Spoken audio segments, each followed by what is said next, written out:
Welcome to my YouTube channel. मैं वह प्रताप सिंह आपका वेलकम करता हूं। जैसा कि आप जानते हैं कि आपको मैं नंबर सिस्टम के 3 पार्ट में आपको नंबर सिस्टम पूरा पढ़ा चुका हूं। अब मैं आपको आगे नया चैप्टर पढ़ाने जा रहा हूं, जिस चैप्टर का नाम है पूर्ण संख्याओं पर संक्रियाएं। ठीक है, जिस चैप्टर का नाम है पूर्ण संख्याओं पर संक्रियाएं।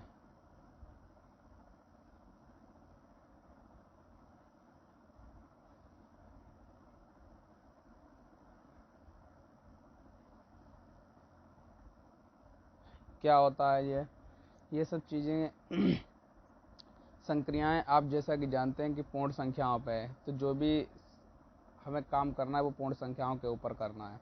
तो आपको ये पहले पता होना चाहिए कि पूर्ण संख्याएं क्या होता है।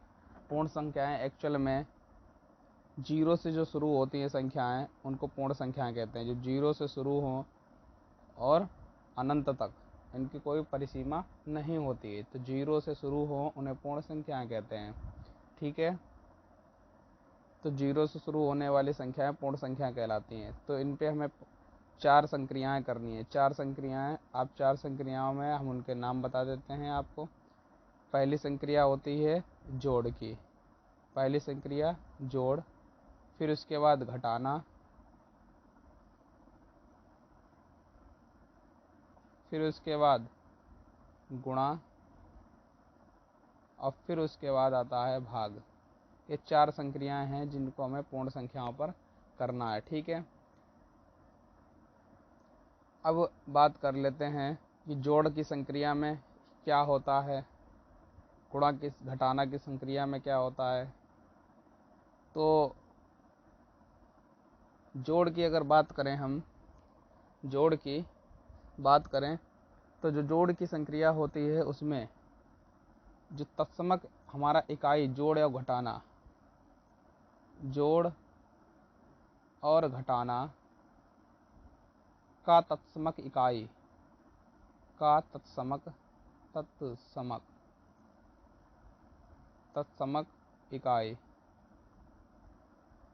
जिसको हम जीरो कहते हैं। तो हमारा जोड़ और घटाना का तत्समक इकाई जीरो होता है।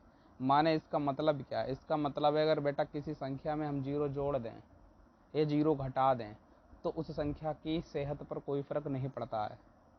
तो उसकी संख्या पर कोई फर्क नहीं पड़ता है, इसी को कहते हैं तत्समक इकाई। ठीक है, जोड़ने पर जीरो कोई फर्क नहीं पड़ता है, घटा लेने पर भी जीरो तो कोई फर्क नहीं पड़ता है। ऐसा ही काम गुणा में भी होता है। गुणा की तत्समक इकाई होता है एक। गुणा और भाग का, गुणा और भाग का तत्समक इकाई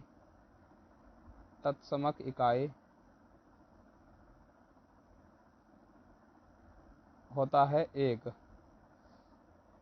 जिसमें गुणा या भाग का तत्समक इकाई एक होता है। क्योंकि अगर एक से बेटा गुणा करा दे किसी संख्या पे तो कोई फर्क नहीं पड़ता है, और भाग कराने पर भी कोई फर्क नहीं पड़ता है।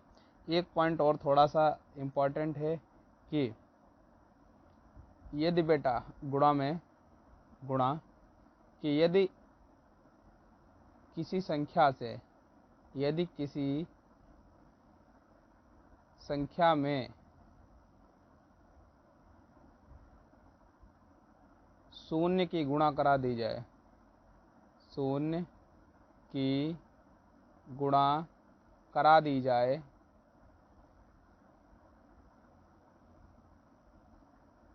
तो उस पूरी संख्या का मान शून्य हो जाता है। उस पूरी संख्या का मान शून्य हो जाता है।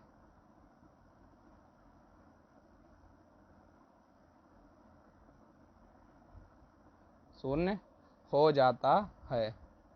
ठीक है,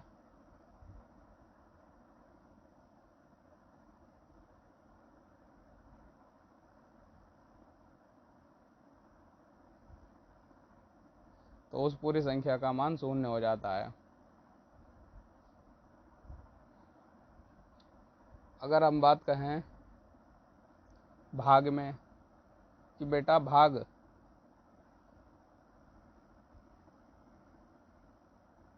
किसी संख्या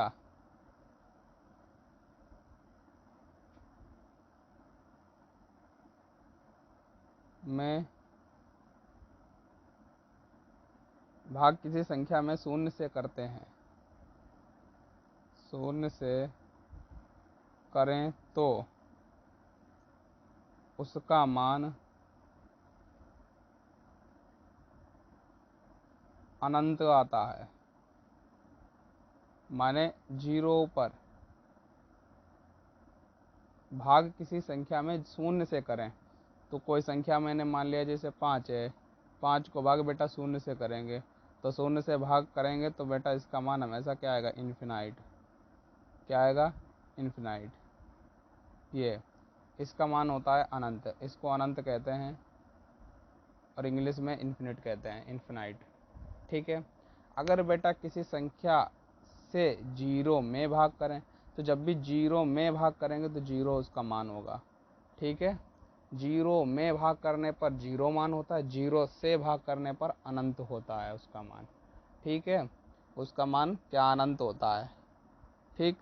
अब इसमें अब कोई यहाँ पे मतलब नहीं रह गया। एक फार्मूला होता है जो कि इम्पोर्टेंट है, भाग के लिए फार्मूला होता है भाज्य बराबर भाजक गुणे भागफल प्लस शेषफल। भाज्य बराबर भाजक गुणे भागफल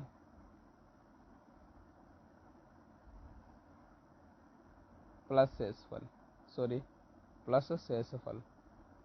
भाज्य बराबर भाजक गुणे भागफल प्लस शेषफल, ये होता है। आप जानते हैं, जैसे कोई मैंने यहाँ पे एक सवाल लिख दिया और यहाँ पे कुछ मैंने ऐसे लिख दिया एज इट इज, मैंने कुछ इस तरीके से लिख लिया, तो इसमें जो ये बीच की संख्या होती है इसको हम बेटा भाज्य कहते हैं। क्या कहते हैं, भाज्य। और जिससे भाग देते हैं इसको हम कहते हैं भाजक। और जो हमारा यहाँ पे आंसर आता है इसको हम कहते हैं भागफल।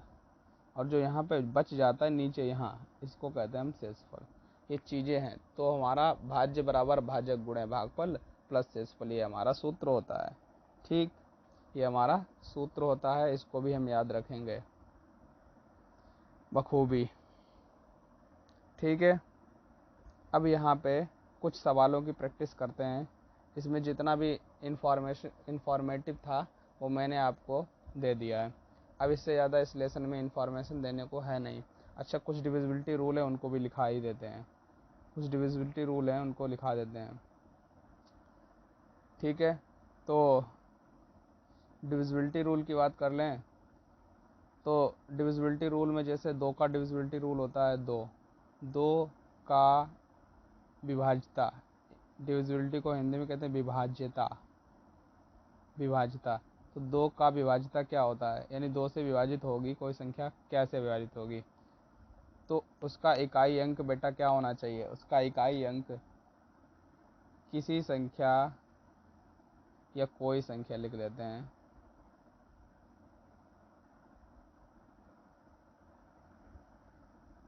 चलो अब हटा देते हैं इसको। अपने आप को हटा लिया मैंने। अब जरा देखिए कि यदि कोई संख्या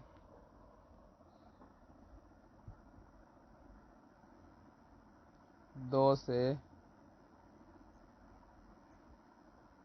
विभाज्यता का नियम,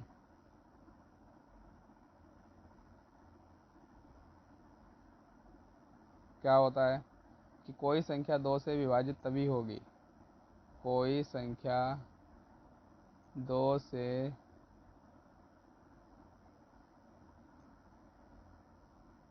विभाजित है तो उसका इकाई अंक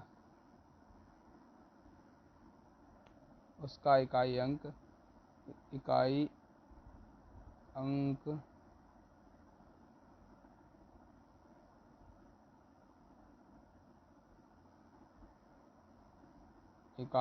0, 2, 4, 6, 8,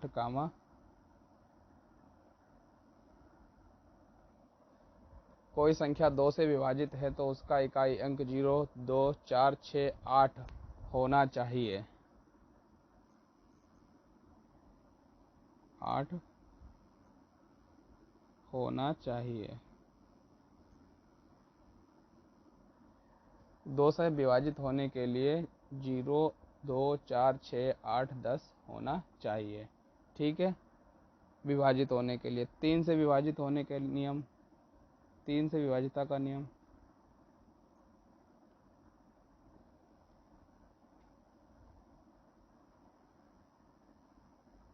3 से विभाजिता का नियम, विभाजिता का नियम। 3 से विभाजिता का नियम क्या है? कोई संख्या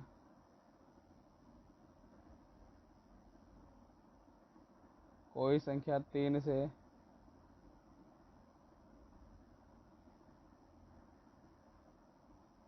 विभाजित है,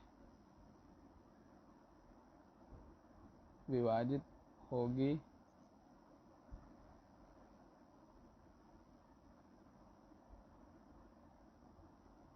कोई संख्या 3 से विभाजित होगी यदि उसके अंकों का योग होगी, यदि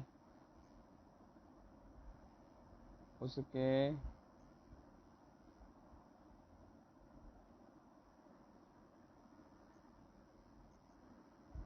अंकों का योग भी 3 से विभाजित हो, भी 3 से विभाजित हो।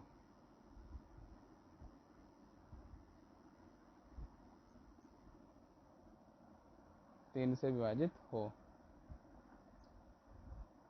कैसे? जैसे यहाँ पे कोई मैंने संख्या ले ली, सपोज करो मैंने ले लिया है 243। मैंने ये कोई संख्या ले ली 243। ठीक है, अब मैंने देखा कि ये संख्या 3 से विभाजित हो पाएगी कि नहीं हो पाएगी। इसके लिए मैंने तुरंत क्या किया, इनके अंकों का जोड़ 2, 4, 3, 2, 4, 3 जोड़ेंगे बेटा, कितना आ जाएगा? 2, 4, 6, 6, 3, 9, 9। तो ये संख्या भी 3 से विभाजित हो जाएगी। आप कह रहे हैं कैसे? तो काट के देख लो, 3 अट्ठे 24, 3 एकम 3, तो 81 बार कट गई। तो ये अतः ये विभाजित है। ठीक है, तो इस चीज़ का हम ध्यान रखेंगे। इसके बाद 4, 4 का विभाजिता का नियम क्या आएगा? 4 से विभाजित, विभाजिता, 4 से विभाजिता, 4 से विभाजिता,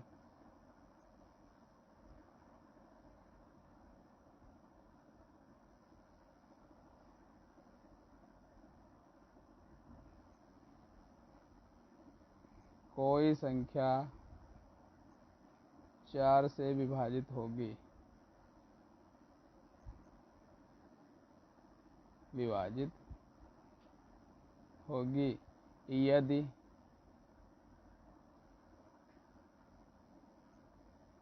उसके, यदि उसका, यदि उसके, यदि उस संख्या के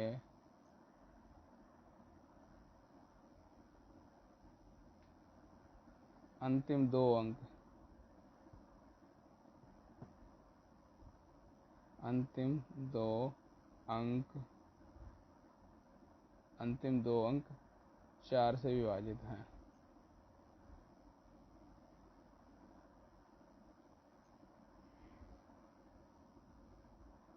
कैसे? जैसे मैंने कोई ये नंबर ले लिया यहाँ पे 532। अब मैं देख रहा हूँ कि लास्ट के 2 अंक हैं जो कि 4 से विभाजित हैं, 4 अट्ठे 32। तो ये संख्या भी 4 से कट जाएगी। आप कहीं विभाजित करके दिखाओ, देखिए 4 एकम 4, 1 बच गया, 3 उतारा, 4 तियाँ 12, 1 12, 4 तियाँ 12, विभाजित हो गया 133 टाइम्स, तो विभाजित हो जाता है। ठीक है, इसके बाद 5 से विभाजिता का नियम, 5 से विभाज्य, 5 से विभाज्य का नियम क्या आ जाएगा?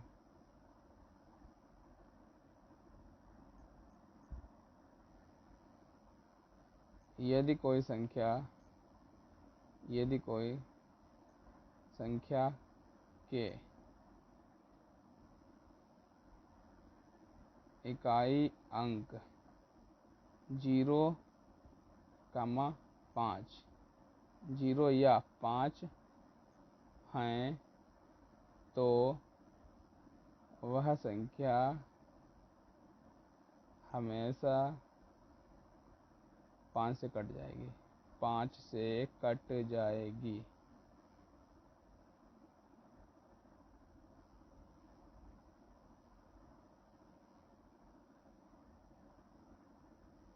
विभाजित हो जाएगी,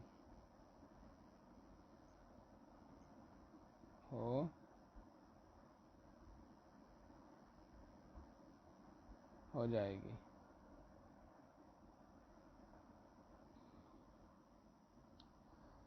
फिर 6 का डिविजिबिलिटी रूल। 6 का डिविजिबिलिटी रूल क्या आएगा?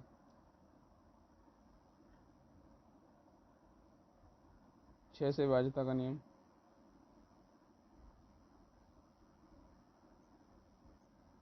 6 से विभाज्य का नियम आ जाएगा, कोई संख्या 6 से विभाज्य है या होगी तो वह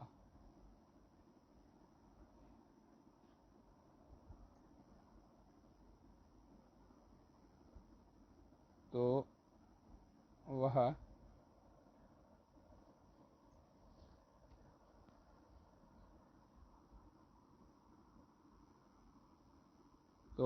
2 व 3 से अलग अलग 2 व 3 से अलग अलग पूर्णतः विभाजित होनी चाहिए, पूर्णतः विभाजित होनी चाहिए।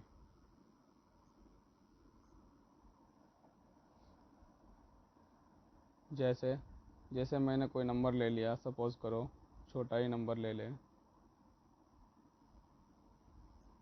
108। 108 देखो 2 से विभाजित है, लास्ट में 8 है, 2 से कट ही जाना है, तो 2 से विभाजित है।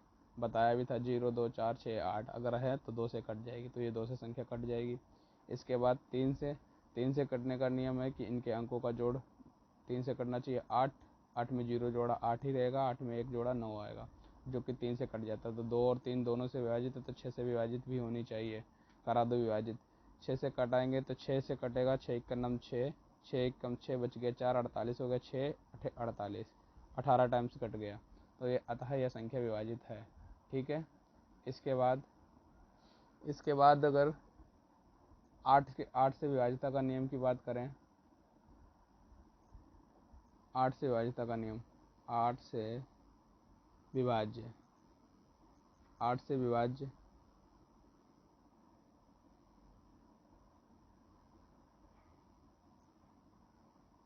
8 से विभाज्य संख्या यदि किसी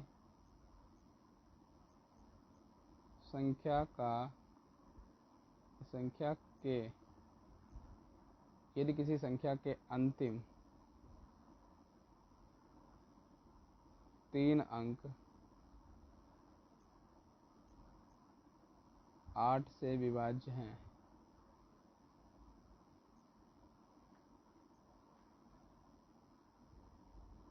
तो वह पूरी संख्या 8 से विभाज्य होगी।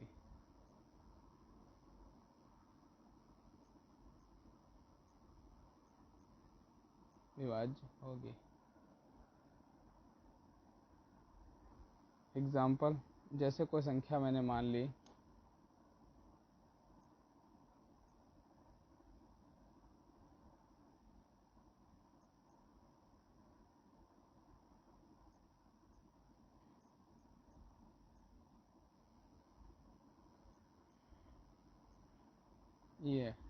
ये कोई संख्या है जो कि 8 से डिविजिबल है, तो 8 से ही विभाजित हो जाएगी, क्योंकि लास्ट के अंतिम अंक है जो 8 से कट जाते हैं। 8 संग 48, 8 एकम 8, तो ये 8 से पूरी संख्या भी कट जाएगी। 8 एकम 8 से विभाजित कराएंगे तो क्या 14 में डिविजिबिलिटी क्या आ जाएगा, 8 का भाग 14 में कितनी बार चला जाएगा, 8 एकम 8, बच गया कितना 6 हो गया 68, 8 अट्ठे 64, बच गया कितना 4 हो गया 48, 8 संग 48, तो 186 टाइम्स चला गया और लास्ट के अंकों में भी जा रहा है।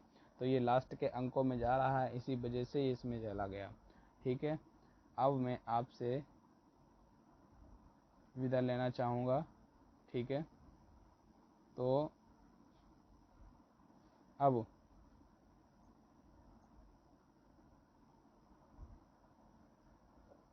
अगर आपने अभी तक मेरा चैनल सब्सक्राइब नहीं किया है तो चैनल को सब्सक्राइब कर लें और लाइक करें वीडियो को और शेयर ज़रूर किया करें अपने दोस्तों के साथ।